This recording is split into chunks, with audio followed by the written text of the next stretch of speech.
योग के ये 7 आसन जिन्होंने करोड़ों लोगों की लाइफ को बदल के रख दिया, और जिन लोगों ने इन 7 आसनों को किया उन्होंने जिम को छोड़ दिया। ये 7 आसन महिलाओं के फेवरेट आसन हैं। क्या आप में से कोई इंसान एक साथ 108 सूर्य नमस्कार कर सकता है? तो अपना नाम जरूर बताएं। नंबर 7, बाल आसन। योग से जुड़ने वाले नए लोग इसी आसन से अपनी शुरुआत करते हैं। खास तौर पर पीठ दर्द और मांसपेशियों के दर्द से परेशान लोग इस आसन को ट्राई करते हैं। इससे शरीर में फ्लेक्सिबिलिटी आती है और साथ ही दिमाग को इधर उधर की भाग दौड़ से शांति मिलती है। गुस्से पे काबू पाना हो या फिर पीरियड्स पेन को कम करना हो, लोग इसके लिए बाल आसन का सहारा लेते हैं। इस आसन को करने के लिए वज्रासन की मुद्रा में बैठकर सिर को बच्चों की तरह जमीन पे लगाते हैं और पेट को जांघों पर रखते हैं और हाथ को आगे की तरफ स्ट्रेच करके 15 से 20 सेकंड इसी पोजीशन में रहते हैं। ध्यान रहे, अगर आपको डायरिया जैसी परेशानी है और प्रेग्नेंट महिलाएं भी इस आसन को ना करें। नंबर 6, अधोमुख स्वनासन। योग के शुरुआती आसनों में अधोमुख स्वनासन का जरूरी महत्व है और ये आसन सूर्य नमस्कार का जरूरी हिस्सा माना गया है। साथ ही माइंड में पॉजिटिविटी भी आती है। इस आसन को करने का जरूरी उद्देश्य बैक को मजबूत करना होता है। इसको करने के लिए आपको जमीन पर सीधा खड़ा होकर अपने ऊपर की बॉडी को नीचे झुकाना होता है और दोनों हिस्सों को स्ट्रेच करना पड़ता है। ऐसा करते हुए आपके हाथ और पैर बिल्कुल सीधे होने चाहिए। नंबर 5, नौका आसन। अगर आप भी अपने ऑफिस में एक ही पोजीशन में 8 घंटे गुजारते हैं, इसको करने से थाई और बैक मजबूत बनने के साथ डाइजेशन को बेहतर बनाने का काम करता है। साथ ही साथ ये किडनी को भी स्टिमुलेट करता है और दिमाग को स्ट्रेस से छुटकारा दिलाता है। इस आसन को करते हुए अपने शरीर को नाक की आकृति में बैंड करना होता है। इस आसन को करने से पूरे शरीर की मांसपेशियां स्ट्रेच होती हैं और इस आसन में शरीर का सारा भार कोर एरिया में केंद्रित होता है। बिगिनर लोगों को इस आसन को बहुत धीरे धीरे करना चाहिए। नंबर 4, वीरभद्र आसन। लोअर बॉडी के बैलेंस की बात आती है तो सबसे पहले वीरभद्र आसन का जिक्र होता है। इसको करने से फेफड़े, पेट और शोल्डर की स्ट्रेचिंग होती है और कंधे को मजबूती मिलती है। इसको करने के लिए बस आपको अपना एक पैर पीछे की तरफ स्ट्रेच करें और दूसरे पैर को 90 डिग्री पे स्ट्रेच करते हुए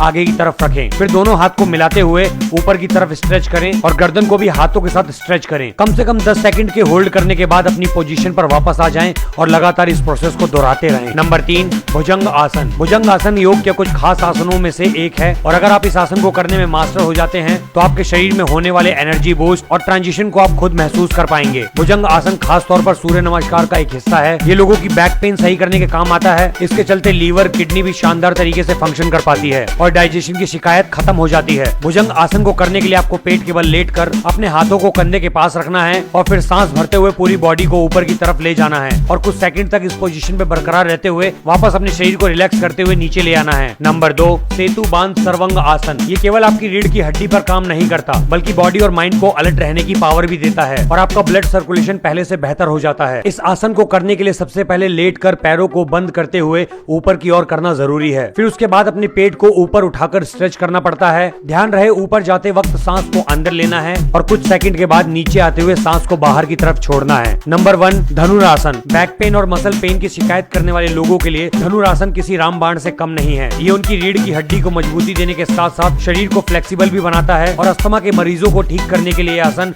काफी ज्यादा कारगर है क्योंकि धनुरासन लंग की वृद्धि, कैपेसिटी को बढ़ाने का काम करता है। इस आसन को करने के लिए आपको पेट के बल जमीन पर लेट जाना है और उसके बाद अपने हाथों से पैर को पकड़कर लोअर बॉडी और अपर बॉडी को ऊपर की तरफ लिफ्ट करना होता है और 15 से 20 सेकंड तक इस पोजीशन पे होल्ड करने के बाद सांस को छोड़ते हुए आपको रिलैक्स होना है। वीडियो अच्छी लगी तो वीडियो को लाइक करके शेयर